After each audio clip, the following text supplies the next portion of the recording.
ಅವ್ರಿಗೆ ಸುಸ್ತಾದ್ರೂ ಕೂಡ ತಲೆ ಕೆಡಿಸ್ಕೊಳ್ದೆ ಆ ಕೆಲಸ ಈ ಕೆಲಸ ಅಂತ ಮಾಡ್ತಿರ್ತಾರೆ. ಸ್ವಲ್ಪ ಹೆಲ್ಪ್ ಮಾಡಿದ್ರೆ ನಮಗೂ ಕೂಡ ಒಳ್ಳೆ ಮನ್ಸಿದೆ ಅಂತ ಅನ್ಸ್ಕೋತೀವಿ. ಇವ್ರ ಕರುಣ ಇದ್ದಿದ್ರೆ ನನ್ಗೆ ಈ ತರ ಕಷ್ಟನೇ ಬರ್ತಿರ್ಲಿಲ್ಲ. ಮೊದಲು ನಿನಗೆ ಹೊಟ್ಟೆ ನೋವು ಯಾಕೆ ಬಂತು ಅಂತ ತಿಳ್ಕೊ. ಬರ್ಬಾರ್ದಾಗಿತ್ತಾ? ಪ್ರತಿಯೊಂದು ಕ್ರಿಯೆಗೂ ಒಂದು ಪ್ರತಿಕ್ರಿಯೆ ಅನ್ನೋದು ಇದ್ದೇ ಇರುತ್ತೆ. ನೀನು ನಾಗವೇಣಿಗೆ ಊಟ ಹಾಕಿದ್ದಕ್ಕೆ ಹೀಗಾಗಿದ್ದು. ಅನ್ನ ತಿಂದ್ರೆ ಅವಳಿಗೆ ಹೊಟ್ಟೆ ನೋವು ಬರಬೇಕು, ಸುಮ್ಮನೆ ಮಂಗೆ ಯಾಕೆ ಬರತ್ತೆ? ಡಮ್ಮೋ ಡಮ್ಮ. ತಾಯಿಯಾಗಿದ್ರೆ ಎಲ್ಲ ಹೊಟ್ಟೆಗೆ ಹಾಕೋತಿದ್ಲು. ಇಲ್ಲಿ ತಾಯಿ ಜೊತೆಗೆ ಅಮ್ಮ ಕೂಡ ಇದ್ದಾಳಲ್ಲ. ಎರಡು ಅರ್ಥ ಒಂದೇ ಅಲ್ವಾ ಡಮ್ಮು? ಇಲ್ಲ, ಹುಲೂಚಿಗೆ ನಾಗವೇಣಿ ಅಮ್ಮ, ಅದೇ ಮಗುಗೆ ತಾಯಿ ಸುಮನ. ವ್ಯತ್ಯಾಸ ಇದೆ ಅಲ್ವಾ? ನನಗೆ ಸ್ವಲ್ಪ ಅರ್ಥ ಆಯಿತು. ಅಂದರೆ ದೊಡ್ಡ ಬೊಟ್ಟಮ್ಮನ ಊಟದಿಂದ ಸಾವಿತ್ತು ಅಂತಾಯ್ತು. ಏನ್ ಹೇಳ್ತಿದ್ದೀರಾ? ಊಟದಲ್ಲಿ ವಿಷ ಇತ್ತು, ಅಂಡರ್ಸ್ಟ್ಯಾಂಡ್? ಇನ್ನು ಮುಂದುವರೆದು ಹೇಳಬೇಕು ಅಂದ್ರೆ ಇಲ್ಲಿ ನಡೆದಿದ್ದು ಹಸುವಿನಿಂದ ಸಾವು. ಊಟ ಮಾಡಿದ್ರೆ ಜೀವಕ್ಕೆ ಹಾಯ್ ಅನ್ಸತ್ತಲ್ವಾ? ಕೆಲವೊಂದ್ಸಲ ಅದೇ ಪ್ರಾಣನ ತೆಗೆದ್ಬಿಡ್ಬೋದು. ಈ ರಾಕ್ಷಸಿ ಏನೋ ಒಂದು ಮಾಡಿರ್ತಾಳೆ. ನೀವ್ ಅನುಮಾನ ಪಟ್ರೆ ಸರಿ ಇರಲ್ಲ ನೋಡಿ. ಹೊಟ್ಟೆ ನಾವು ಹೋಗಿ ಸಮಾಧಾನವಾಗಿರೋಳಿಗೆ ಯಾಕೋ ಇರಿಟೇಟ್ ಮಾಡ್ತೀಯಾ? ಇವಳೆಲ್ರಿಗೂ ಎದೆನೋ ತರ ಅಂತ ರಾಕ್ಷಸಿ ಮಾವ. ಹುಷಾರಾಗಿರಿ, ಇಲ್ಲ ಅಂದ್ರೆ ನಿಮಗೂ ಏನಾದರೂ ಮಾಡ್ಬಿಡ್ತಾಳೆ. ವಿಕ್ರಾಂತು ಮುಂಗೋಪಿ, ನೀನೇನ್ ತಲೆ ಕೆಡಿಸ್ಕೊಬಿಡಮ್ಮ. ಸರಿ ಸರಿ ಹೊರಡಿ, ನನ್ನ ರೂಮಲ್ಲಿ ನಿಮ್ಗೇನ್ ಕೆಲ್ಸ? ಇದೇ ಸುಮನನ್ ವರ್ತನೆ. ನಡಿ.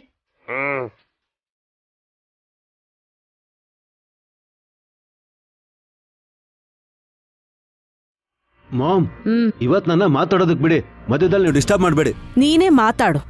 ಓಕೆ.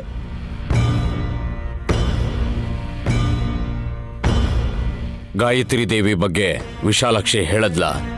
ಹಾ, ಹೇಳಿದ್ಲು ಸ್ವಾಮಿ. ಇಂಥ ಜಾಗಕ್ಕೆ ಹೋದ್ರೆ ಪಾರ್ಸಲ್ ಮಾಡ್ಕೊಡ್ತಾರೆ, ತಂದ್ ಮಾಡ್ಕೊಳ್ಳಿ ಅಂತ ಹೇಳಿದ್ರು. ಏಯ್, ನೀವು ಸುಮ್ಮನೆ ರೀ ಮಾಮ್. ಅಯ್ಯ, ನನ್ನ ಎಮೋಷನ್ಸ್ನ ಕಂಟ್ರೋಲ್ ಮಾಡಬೇಡಿ ನೀವು. ಅಯ್ಯೋ ಅಕ್ಕಂಡ್ ಸ್ವಾಮಿಗಳೇ, ನೀವು ಕೊಟ್ಟಿದ್ದ ಹೂನ ನಮ್ಮ ಮಾಮ ವಿಶಾಲಾಕ್ಷಿ ತಲೆಗೆ ಮುಡ್ಸಿದ್ರು. ಆದ್ರೆ ಆಮೇಲೆ ಅವಳು ಚೆನ್ನಾಗಿ ನಿದ್ರೆ ಮಾಡಿದ್ಲು. ಹಾಗಾಗಲ್ವೇ? ವಿಡಿಯೋನೋ ಫೋಟೋನೋ ತೆಗಿಬೇಕಾಗಿತ್ತು ನಿಮಗ್ ತೋರ್ಸೋದಕ್ಕೆ. ನಾಗರಾಜನ್ನ ತಡೆದಿದ್ರ?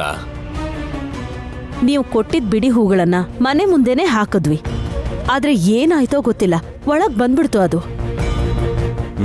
ಇರೋ ಸಾಂಬ್ರಾಣಿನೆಲ್ಲ ಕೆಂಡಕ್ ಬೀಳೋ ಹಾಗೆ ಮಾಡಿ ಫ್ಯಾಕ್ಟ್ರಿಗಳ ತರ ಮನೆ ತುಂಬಾ ಹೊಗೆ ತುಂಬ್ಕೊಳ್ಳೋ ಹಾಗೆ ಮಾಡ್ತು. ಮತ್ತೆ ಆ ಮಾತು ಯಾಕೋ ಹೇಳಿಲ್ಲ ಮೂರ್ಖ? ಮಾಮ್, ಸ್ವಾಮಿಗಳ ಕೋಪ ಬಂತು, ನೀವೇ ಮಾತಾಡಿ. ಸಮಾಧಾನವಾಗಿ ನಾನ್ ಹೇಳೋದನ್ನ ಕೇಳಿಸ್ಕೊಳ್ಳಿ ಸ್ವಾಮಿ. ಹೂ ಮುಡಿಸಿದ್ಮೇಲೆ ವಿಶಾಲಾಕ್ಷಿ ಗಾಳಿ ಬಂದೋರ್ ತರ ಆಡಿದ್ಲು. ನೀನ್ ಯಾರು, ಗಾಯತ್ರಿ ದೇವಿ ಎಲ್ಲಿದ್ದಾಳೆ ಅಂತ ಕೇಳೋಷ್ಟ್ರಲ್ಲಿ ಗುರುಗಳು ಬಂದ್ರು. ಹಾವು ನಾಗರಾಜ ಕೂಡ ಅವಾಗ್ಲೇ ಬಂದಿರ್ಬೇಕು. ಹಾಗಾದ್ರೆ ಗುರುಗಳ ಸಹಾಯದಿಂದ ಮಂತ್ರ ಪುಷ್ಪವನ್ನ ದಾಡ್ಕೊಂಡ್ ಬಂದಿದೆ ಆ ಹಾವು. ಅವ್ರ ಟೈಮಿಗೆ ಬರೋದು ನಮ್ ಟೈಮ್ ಸರಿ ಇಲ್ಲ ಅಂತ ಹೀಗಾಗಿದೆ ಅನ್ಸತ್ತೆ. ಹಾಗಂತ ಇಷ್ಟಕ್ಕೆ ಸುಮ್ನೆ ಬಿಡಕ್ಕಾಗಲ್ವಲ್ಲ ಸ್ವಾಮಿ. ಹೇಳಿ, ಗಾಯತ್ರಿ ದೊಡ್ಡಮ್ಮ ಎಲ್ಲಿದ್ದಾರೆ ಅಂತ ಹೇಳಿ. ಸುಲಭವಾಗಿ ಹೇಳೋದಿದ್ರೆ ಹೀಗ್ಯಾಕಿರ್ತಾ ಇತ್ತು? ಹುಚ್ಚು ಹುಡ್ಗ ಅವಕಾಶ ಸಿಕ್ತಾಗ ಆತ್ರಕ್ ಬಿದ್ದು ಏನೋ ಕೇಳ್ದ ಅನ್ಕೊಳ್ಳಿ. ನೀವೇ ದಾರಿ ತೋರಿಸ್ಬೇಕು. ಈ ಕಡೆ ಹೋಗ್ಬೇಕಾ, ಈ ಕಡೆ ಹೋಗ್ಬೇಕಾ, ಈ ಕಡೆ ಹೋಗ್ಬೇಕಾ, ಯಾವ ಕಡೆ ಹೋಗ್ಬೇಕು ಅಂತ ಹೇಳಿ ಸ್ವಾಮಿ, ಹೊಟ್ಟೋಗ್ತೀವಿ. ಏಯ್ ತಲೆ ಕೆಟ್ಟೋನೆ, ದಾರಿ ತೋರ್ಸಿ ಅಂದ್ರೆ ವಾಪಸ್ ಹೋಗಕ್ ದಾರಿ ಅಲ್ಲ, ಪರಿಹಾರ ಹೇಳಿ ಅಂದೆ. ಇಷ್ಟೊಂದು ಅರ್ಥ ಇದೆಯಾ? ತಿಲೋತ್ತಮ, ಈ ಪುಡಿನ ತಗೊಂಡು ಹೋಗಿ. ಇದನ್ನ ಎಲ್ ಚೆಲ್ಲಿ ಅಂತೀರಾ? ಏಯ್ ನೀನಿರು, ಏನ್ ಮಾಡ್ಬೇಕು ಹೇಳಿ ಸ್ವಾಮಿ. ಈ ಪುಡಿಗೆ ನೈನಿ ಉಸಿರು ತಾಗ್ಬೇಕು. ಅದನ್ನ ಬಂಧಿಸಿ ಲಕ್ಷ್ಮೀಪುರದ ಪೆಟ್ಟಿಗೆ ಮೇಲೆ ಇಟ್ರೆ ಕಾಣೆಯಾಗಿರೋ ಗಾಯತ್ರಿ ದೇವಿ ಇರೋ ಜಾಗ ತೋರ್ಸಕ್. ಆ?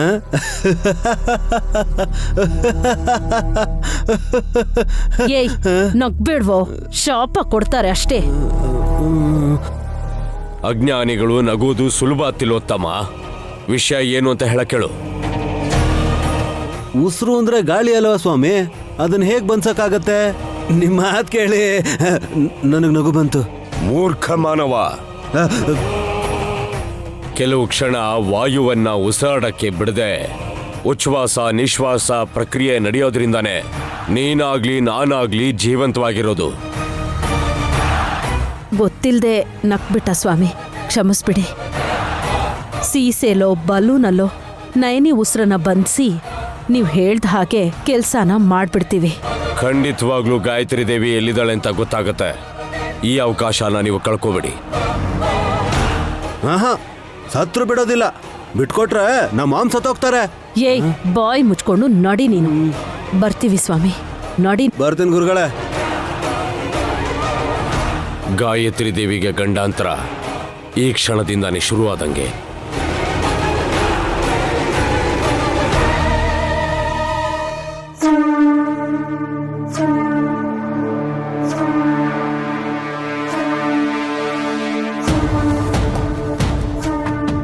ಗಾಯತ್ರಿ ಅಮ್ಮ, ಇಷ್ಟು ದಿನ ಯಾವುದೋ ಒಂದು ರೀತಿಲಿ ನೀನು ತಿಲೋತ್ತಮ್ಮನ ಕೈಗೆ ಸಿಗದೆ ತಪ್ಪಿಸ್ಕೊಂಡೆ. ಆದ್ರೆ ಇವತ್ತದು ತುಂಬಾ ಕಷ್ಟ ತಾಯಿ, ಸಿಕ್ಕಾಕೋಬಹುದು ಅನ್ನಿಸ್ತಿದೆ.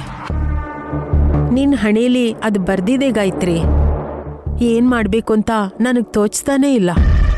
ಏಟಮ್ಮ, ಗಾಯತ್ರಿ ಪುಟಿಗೆ ಮಾತು ಹೇಳ್ಕೊಡ್ಬೇಡ, ಆಟ ಹೇಳ್ಕೊಡು ಸಾಕು. ನಮ್ಮನ್ನ ಆಟ ಆಡ್ಸೋ ಗಾಯತ್ರಿಗೆ ಹೊಸ ಆಟ ಏನಾದ್ರೂ ಹೇಳ್ಕೊಡ್ಬೇಕು ಚಿಕ್ಕಪ್ಪ. ಆಡ್ಸೋ ಆಟನೇ ಆಡಿಸ್ತಿದ್ರೆ ಲೆಫ್ಟ್ ಲೆಗ್ ಅಲ್ಲಿ ಒದ್ಬಿಡ್ತಾಳ ಅಷ್ಟೇ. ಹೌದಮ್ಮ, ಅಂತವಳಿ ಗಾಯತ್ರಿ ತುಂಬಾ ಗಟ್ಟಿ.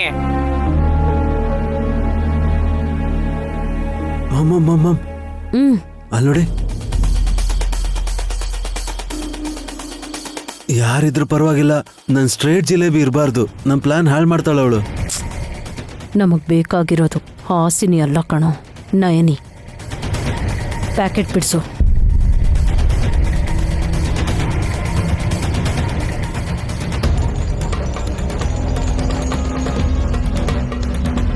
ಅದನ್ನ ಓದ್ತೀರಾ ಮಾಮ್? ಸ್ವಲ್ಪ ತಾಳ್ಮೆಯಿಂದ ಇರೋ.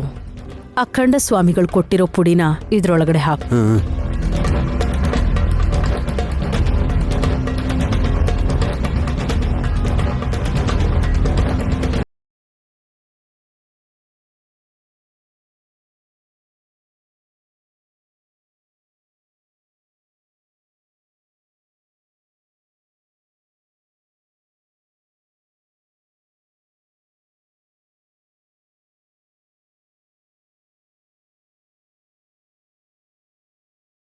ಮಾಮ್, ನಿಮ್ ತಲೆನೇ ತಲೆ ಮಾಮ್. ಡೈರೆಕ್ಟ್ ಆಗಿ ಏನಾದ್ರೂ ಪುಡಿ ಹಾಕಿದ್ರೆ ನಯನಿಗೆ ಡೌಟ್ ಬರುತ್ತೆ ಅಂತ ಬೆಲೂನ್ ತರಿಸಿದ್ರಾ? ಒಂದ್ ಕೆಲ್ಸ ಮಾಡೋಕ್ಕೂ ಮುಂಚೆ 100 ಸಲ ಯೋಚನೆ ಮಾಡಿದ್ರೇನೆ ಆ ಕೆಲ್ಸ ಮಾಡೋದಿಕ್ಕೆ ಸುಲಭ ಆಗತ್ತೆ. ಆದ್ರೆ ಇದೇ ಬಲೂನ್ ಅವಳು ಓದ್ಬೇಕಲ್ಲ. ಊದಿಸ್ತೀನಿ ಕಣೋ, ನಡಿ. ರಿಂಗ ರಿಂಗ ರೌಸ್ ಹೇಳ್ಕೊಟ್ರೆ ಚಿಕ್ಕಪ್ಪ, ಚಿಕ್ಕ ಹುಡುಗಿ ಆ ಆಟ ಎಲ್ಲ ಆಡಕ್ಕಾಗತ್ತಾ? ನಿನ್ ಮನೆಯವ್ರು ಬಂದ್ರು, ಅವ್ರೇನ್ ಹೇಳ್ಕೊಡ್ತಾರೋ ಹಾಸಿನಿ. ಅವ್ರಿಗೆ ನಾವ್ ಹೇಳ್ಕೊಡ್ಬೇಕು. ಮೊಂಡು ಏಯ್ ಪ್ರೀತಿಯಿಂದ ಹೇಳ್ದೇರಿ. ಮಕ್ಕಳನ್ನ ಹೇರೋದ್ ಮಾತ್ರ ಅಲ್ಲ, ಅವ್ರನ್ನ ಬೆಳೆಸೋದು ಕೂಡ ಒಂದ್ ಕಲೆನೆ. ನಂಗೆ ಅವಕಾಶ ಇಲ್ದಿರೋದ್ರಿಂದ ಕೇಳಿ ತಿಳ್ಕೊತಾ ಇದೀನಕ್ಕ. ಅದನ್ನೇ ಹೇಳ್ತಿದ್ದೀನಿ ಪಾವನಮೂರ್ತಿ. ಚಿಕ್ಕ ಮಕ್ಕಳು ಎಂಜಾಯ್ ಮಾಡ್ಬೇಕು ಅಂದ್ರೆ ಅವ್ರಿಗೆ ತಕ್ಕಂತೆ ಆಟ ಆಡಿಸ್ಬೇಕು. ಹಾ, ಅದಕ್ಕೆ ತಾನೆ ಮಾಮ್ ಬಲೂನ್ ತರಿಸಿರೋದು. ಅದನ್ನ ಊದಿ ದಾರ ಕಟ್ಟಿ ಮನೆ ತುಂಬಾ ತಿರ್ಗಾಡ್ಬೇಕಿತ್ತು ರೀ. ಏಯ್, ನಾನೇನ್ ಚಿಕ್ಕ ಹುಡುಗನೇನೆ? ಅಲ್ಲ, ನಿಮ್ಮನ್ನೇ ಕರ್ಕೊಂಡು ಹೋಗಿ ತಗೊಂಡ್ ಬಂದಿದ್ದಾರೆ ಅಂದ್ರೆ ಅದೇ ತಾನೇ ಅರ್ಥ. ಗಲಾಟೆ ಮಾಡ್ದೆ ಇದನ್ನ ಊದು ಹಾಸಿನಿ. ನಾನಾ? ಹಾಸಿನಿ ಹೇಗೆ ಓದ್ತಾಳೆ? ತಲೆ ಕೆಟ್ಟೋನೆ. ಅವಳಗ್ ಬರಲ್ವಾ, ನನಗ್ ಬರಲ್ವಾ? ನೀವು ನಿಮ್ ಮಗನ್ ಬೈತಿರೋದು ತುಂಬಾ ಫನ್ನಿ ಆಗಿದೆ ಅತ್ತೆ. ಸರಿ, ಊದು. ನನ್ನ ದೇಹದಲ್ಲಿ ಬರೀ ರಕ್ತ ಅಲ್ಲ, ಗಾಳಿನೂ ಕಮ್ಮಿನೇ. ಅದನ್ನು ಊದಿದ್ರೆ ಇರೋ ಉಸಿರು ಹೊಟ್ಟೋಗುತ್ತೆ. ನಂಗೆ ಕೊಡಕ್ಕ ಜೋರ ಗಾಳಿ ಹಿಡಿದು ಬಲೂನ್ ಓದಿದ್ರೆ ಬಲೂನ್ ರೆಡಿ. ಅಯ್ಯೋ ನೈನು ಕೂಡ ಬಂದ್ಬಿಟ್ಲು. ನೀನು ಕೂಡ ಬಲೂನ್ ಊದಿ ಕಟ್ ಹಾಕು. ಏನಾದ್ರೂ ಫಂಕ್ಷನ್ ಇದೆಯಾ? ಇವ್ರ ಮುಖಕ್ಕೆ ಅದು ಬೇರೆ ಕೇಡು. ಏಯ್ ಏಯ್ ಅಯ್ಯೋ ಅದಕ್ಕೆ ಸಾರಿ, ಜೋರಾಗಿ ಹೇಳ್ಬಿಟ್ನಾ?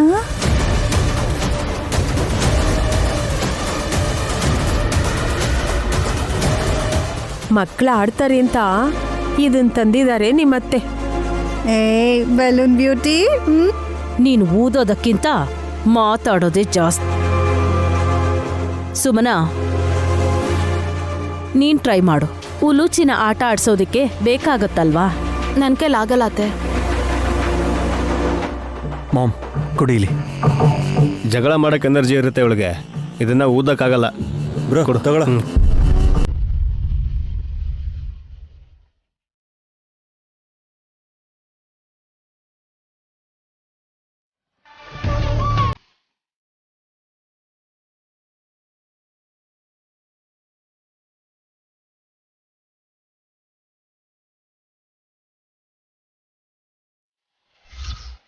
ತಗೋ ನಯನಿ.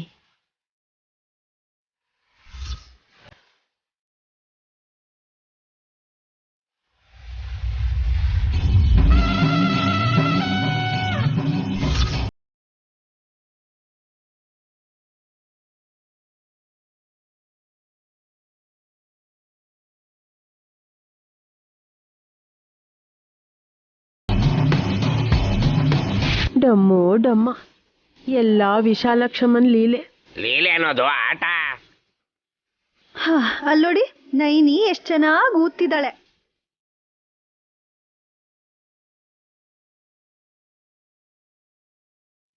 ಬಲೂನ್ಸ್ನ ತುಂಬ ಸ್ಪೀಡಾಗಿ ಊದ್ತಿದ್ದಾರೆ ಅಂದರೆ ಅವರು ತುಂಬ ಆರೋಗ್ಯವಾಗಿದ್ದಾರೆ ಅಂತ ಅರ್ಥ.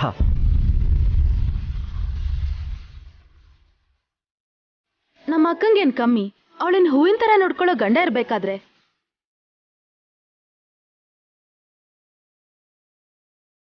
ಹಾಗಾದ್ರೆ ಇನ್ನೊಂದ್ಸಲಿ ಮಲ್ಗೆ ಹೋಗ್ತಾರಲ್ಲ ನಿಂಗೆ.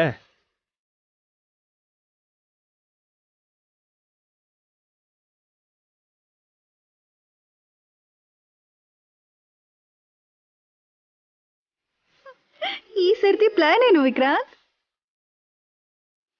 ನೋಡಿದ್ರಾ, ನನ್ ಕಣ್ಣಲ್ಲಿ ಖಾರ ಹಾಕೋದಿಕ್ಕೆ ಇಲ್ದಿರೋ ಪ್ರೀತಿ ತೋರ್ಸೋಂತವ್ರು ನೀವು.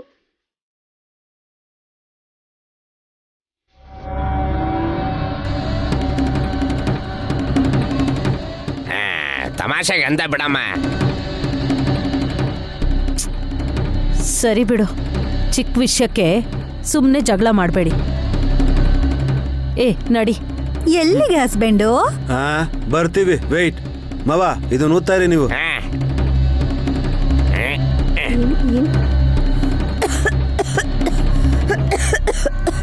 ನೈನಿ ಏನಾಯ್ತು? ಏನಿಲ್ಲ ಯಜಮಾನ್ರೆ. ನೀರು ಕುಡೀರಿ. ಅದಕ್ಕೆ ಏನು ನೋಡ್ತಾ ಇದೀಯ? ಹೋಗಿ ನೀರು ತಗೊಂಬಾ. ನೆತ್ತಿಗೂ ಹತ್ತಿಲ್ಲ, ಯಾರು ನೆನ್ಸ್ಕೊಂಡೂ ಇಲ್ಲ. ಸ್ಟ್ರಾಂಗ್ ಆಗಿದ್ದಾಳೆ, ಬೇಗ ಬಲೂನ್ ಊದ್ತಾಳೆ ಅಂತ ಹೇಳಿದ್ರಲ್ಲ. ಅದೇ ಜೋಶಲ್ ನಮ್ಮಕ್ಕ ಎಲ್ರಿಗಿಂತ ಜಾಸ್ತಿ ಬಲೂನ್ ಊದಿದಕ್ಕೆ ಉಸಿರಾಡಕ್ಕೆ ಕಷ್ಟ ಆಗಿ ಕೆಮ್ಮು ಬಂದಿರತ್ತೆ. ಅದಕ್ಕೆ ಕೆಮ್ತಿದ್ದಾಳೆ. ಭಯ ಪಡೋಂಥದ್ದು ಏನಿಲ್ಲ. ನೈನಿ ಕುಡಿ.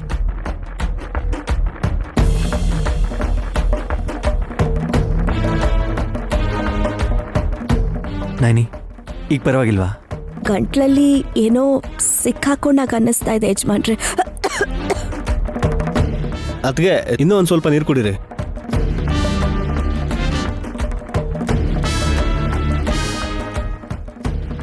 ಆಗ್ಲೇ ಊದಿದ್ಯಲ್ಲ ಅದರಿಂದ.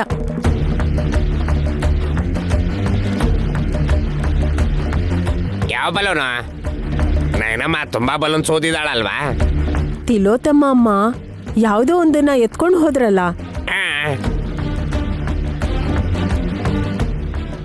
ಅಯ್ಯೋ ಹೌದು, ಗಾಯತ್ರಿ ಪುಟ್ಟಿ, ಗಾನವಿ, ಉಲುಚಿ, ಬಾಣ ಇವರೆಲ್ಲರೂ ಆಟ ಆಡ್ಲಿ ಅಂತ ಬಲೂನ್ಸ್ನ ತಂದು ಊದ್ಸಿ ಅವ್ರ್ಯಾಕೆ ಚಿಕ್ಕ ಮಕ್ಕಳ ಥರ ಬಲೂನ್ ಇಟ್ಕೊಂಡು ಹೋದ್ರು?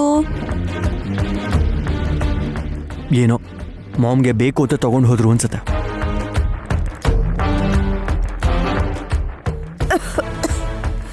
ಗಾಯತ್ರಿ ತಗೋ, ಇವತ್ ನೀನು ಬಲೂನ್ಸ್ ಜೊತೆ ಆಟಾಡ್ಕೋವೆ ಅಂತೆ. ತಗೋ ತಗೋ.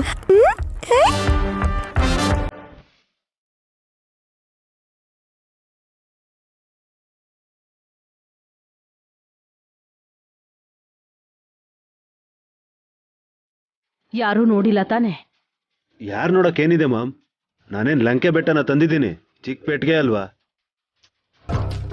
ಏಯ್, ಇದು ಬರೀ ಪೆಟ್ಟಿಗೆ ಅಲ್ಲ ಕಣೋ. ಗಾಯತ್ರಿ ಅಕ್ಕನ್ ಹುಡ್ಕೋದಿಕ್ಕೆ ಯಾವ ದಾರಿಯಲ್ಲಿ ಹೋಗ್ಬೇಕು ಅಂತ ತೋರ್ಸೋ ಪೆಟ್ಟಿಗೆ. ಇವಾಗ ಏನ್ ಮಾಡ್ತೀರಾ ಮಾಮ್? ಅಖಂಡ ಸ್ವಾಮಿಗಳು ಕೊಟ್ಟಿದ್ದ ಪುಡಿನ ಬೆಲೂನಲ್ಲಿ ಹಾಕಿ ನಯನಿ ಊದೋ ಥರ ಮಾಡ್ದೆ. ಈಗ ಇದನ್ನ ಈ ಪೆಟ್ಟಿಗೆ ಮೇಲಿರೋ ತ್ರಿನೇತ್ರದ ಹತ್ರ ಇಟ್ರೆ ಸಾಕು. ಹೊಡೆದೋಗುತ್ತಾ? ಅಪಶಕುನದ ಮಾತನ್ನ ಮಾತಾಡಬೇಡ. ಇದು ಒಡೆದು ಹೋಗಲ್ಲ. ಗಾಯತ್ರಿ ಅಕ್ಕ ಎಲ್ಲಿದ್ದಾಳೋ ಅಲ್ಲಿಗೆ ಇದು ತೇಲ್ ಹೋಗುತ್ತೆ. ಅಂದ್ರೆ ಈ ಬಲೂನ್ ಯಾವ ಕಡೆ ಹೋಗುತ್ತೋ ಆ ಕಡೆ ನಾವು ಟ್ರಾವೆಲ್ ಮಾಡಿ ದೊಡ್ಡಮ್ಮ ಇರೋ ಜಾಗನ ಫೈಂಡ್ ಔಟ್ ಮಾಡ್ಬೋದು ಅಂತೀರಾ? ಆ ರೀತಿ ಎಷ್ಟು ದೂರ ಹೋಗಕ್ಕಾಗುತ್ತೆ ಮಾಮ್? ನಾವು ಎಷ್ಟು ದೂರ ಹೋದ್ರೂ ಸಾವಿಂದ ತಪ್ಪಿಸ್ಕೊಳಕ್ಕಾಗಲ್ಲ ಅಂದ್ಮೇಲೆ ನನ್ ಪ್ರಾಣ ತೆಗೆಯೋದಿಕ್ಕೆ ಹುಟ್ಟಿರೋ ಗಾಯತ್ರಿ ಅಕ್ಕನ್ಗೋಸ್ಕರ ಇನ್ನು ಎಷ್ಟು ದೂರ ಬೇಕಾದರೂ ಪ್ರಯಾಣ ಮಾಡೋದಿಕ್ಕೆ ನಾನು ಸಿದ್ಧವಾಗಿದ್ದೀನೋ. ಅರ್ಥ ಆಯ್ತು ಮಾಮ್. ಬಲೂನ್ ಇಡಿ ನೀವು.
ಯಾವಾಗ ಸ್ಟಾರ್ಟ್ ಆಯ್ತು ಡಮ್ಮಕ್ಕ? ನೈನಮ್ಮ ಗಾಯತ್ರಿನ ಆಟ ಆಡ್ಸ್ತಾ ಇದ್ದಾಳೆ ನೋಡಲಿ. ನೀನು ಉಲುಚಿನ ಕರ್ಕೊಂಬ ಹೋಗು. ಏನ್ ಬೇಕಾಗಿಲ್ಲ. ಬಲೂನ್ ಒಡ್ದು ಹೋದ್ರೆ ಆ ಸೌಂಡುಗಳು ಬೆಚ್ಚಬಿದ್ದು ಅಳ್ತಾಳೆ.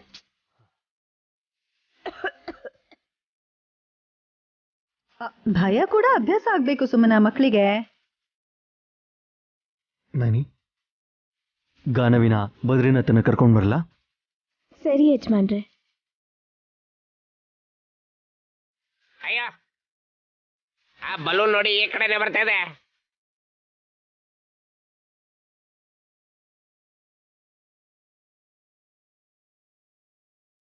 ಅಯ್ಯೋ ಮಾಮ್ ಹುಷಾರು. ಅಯ್ಯೋ ಮಾಮ್ ಹುಷಾರು. ಬಲೂನ್ ನೋಡ್ಕೊಂಡ್ ಬಂದ್ರೆ ನೀವ್ ಕೆಳಗ್ ಬಿದ್ದು ಹಲ್ ಮುರ್ಕೋತಿರತ್ತೆ.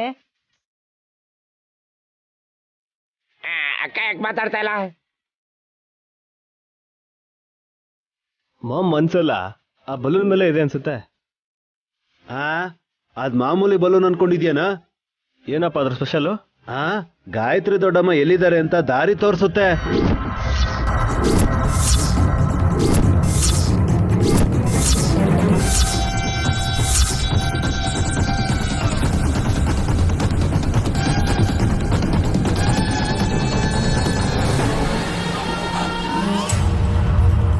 ವಲ್ಲಭಾವ, ಮತ್ತೆ ಇದು ಹೊಸ ನಾಟಕನಾ? ಅಬ್ಬಾ, ನಾಟಕ ಅಲ್ಲ ನಯನಿ, ನಿಜಾನೇ.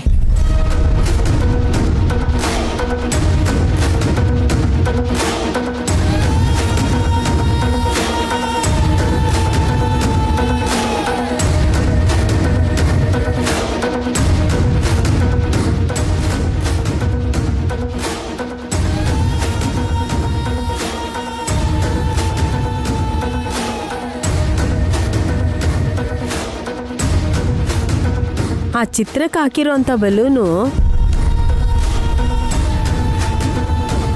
ನೀವ್ ಹೇಳ್ದಾಗೆ ಆ ತಾಯಿ ಜಾಗನ ತೋರಿಸ್ಬೋದು. ಅದು ಹೇಗೆ ಮಾಮ್? ಮೊದ್ಲೇ ಹೇಳಿದ್ರೆ ನೀವ್ಯಾರೂ ನಂಬಲ್ಲ ಅಂತ ನಾನು ಹೇಳಲಿಲ್ಲ ವಿಶಾಲ್. ನನಗೆ ಗೊತ್ತಿರೋ ಸ್ವಾಮೀಜಿನ ಭೇಟಿ ಮಾಡಿದ್ದೆ. ಅವರೊಂದು ಪುಡಿ ಕೊಟ್ಟು ಹೆತ್ತ ತಾಯಿ ನಯನಿ ಉಸಿರು ಅದಕ್ಕೆ ತಾಗಬೇಕು ಅಂದ್ರು. ಅಲ್ಲಿ ನೋಡು, ಆ ಬಲೂನ್ ಒಳಗಡೆ ನಯನಿ ಉಸಿರು ಸೇರ್ಕೊಂಡಿದೆ.